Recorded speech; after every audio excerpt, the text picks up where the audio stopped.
You're going to say something while the blender is running, and I have to guess what you say.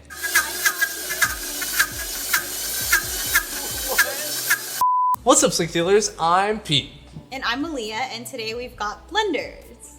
Remember that ad campaign back like 10 years ago with the Will It Blend, where that like older dude would put stuff like light bulbs in a Blendtec blender? Yeah. Yeah, we're not gonna do that, but what we are gonna do is pit these two blenders against each other in a test to see which blender boasts the best balance of blending abilities. That's a lot of B's. In our WhichWon series, we compare a top-of-the-line product to the best deal we've seen on our front page. For blenders, these are the contenders. Oh, hey! Disclaimer, if you happen to make a purchase through any of the links below, Slickdeals may receive a small commission. I've got a Vitamix A3300, which retails for $500. Surprisingly, despite this being our top-of-the-line model, it was also the highest rated deal we've seen in a year when it went live in October for $350. However, that deal was neck and neck with another, the much more affordable Ninja Professional Plus blender for $51 with $15 Kohl's cash on Black Friday. So if you factor in that Kohl's cash, that's like $36 for a blender that normally sells for $90 on Amazon. So today we're gonna look at these two and try to figure out if we should go big with the Vitamix or go home with the Ninja. We'll go over design, features, price, and then place them head to head in a blending showdown to determine a winner. Let's start with design. The Ninja features a 72-ounce plastic blending pitcher. There are 6 blades stacked upon a large centerpiece that allows chopping on multiple levels inside the pitcher. And these blades are sharp. I actually cut my finger on them earlier.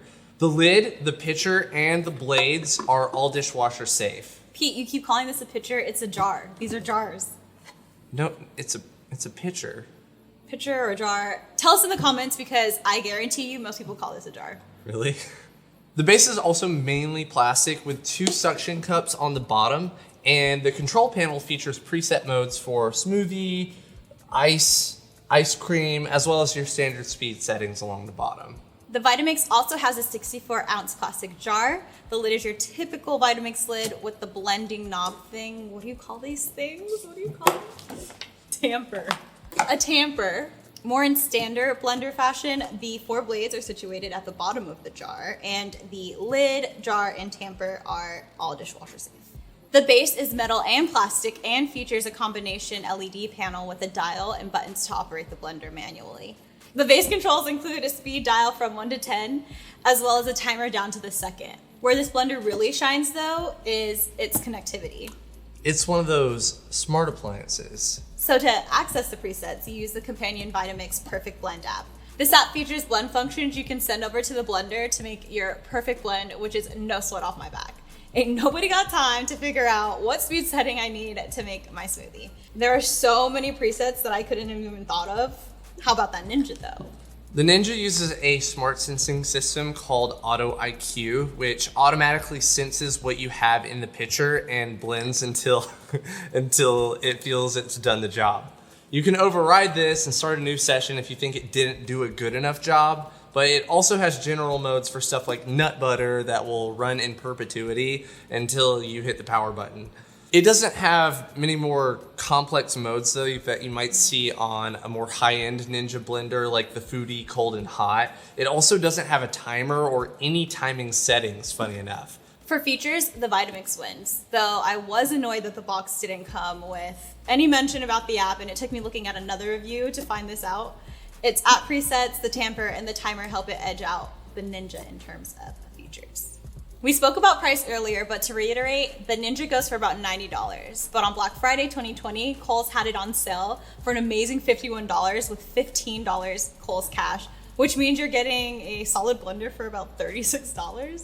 Comparatively, the Vitamix is definitely a higher tier blender in the hundreds range. It typically goes for $500, but we've seen it as low as $350.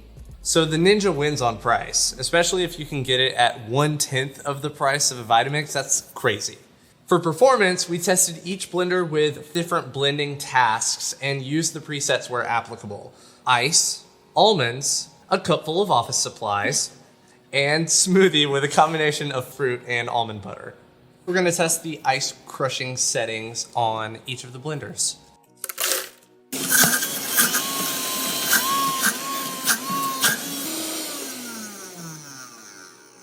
Oh, yours is like shave ice. Vitamix loses out on the ice test. It's crushed up, but it's also stuck together. We're gonna be testing out nut butter in both of the blenders. Malia's looking through her app to get the nut butter setting ready to go.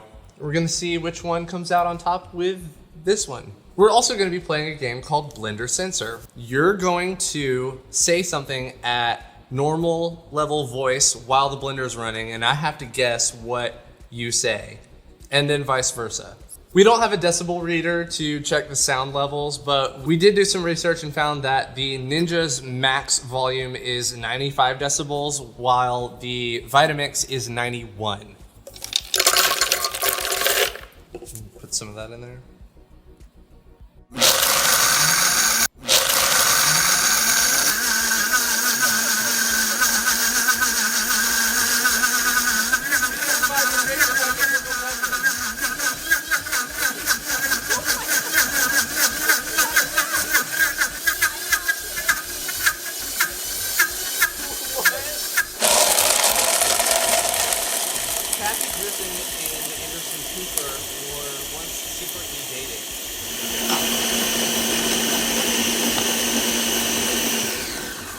I'm allergic to peanuts, so that's why I chose almond butter.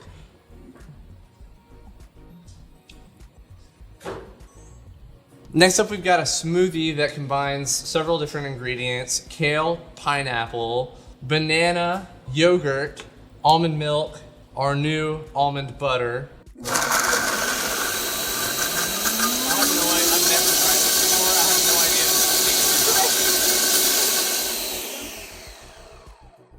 So mine is a little bit more brown because I added almond butter, and Malia did not.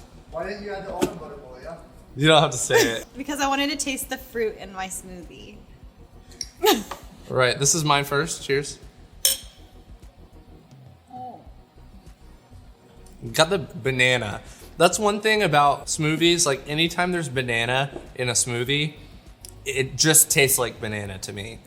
Yours really pulverized the kale, and I feel like you can still see some like little pieces of kale in mine. It's not like totally blended up. Let's try this one.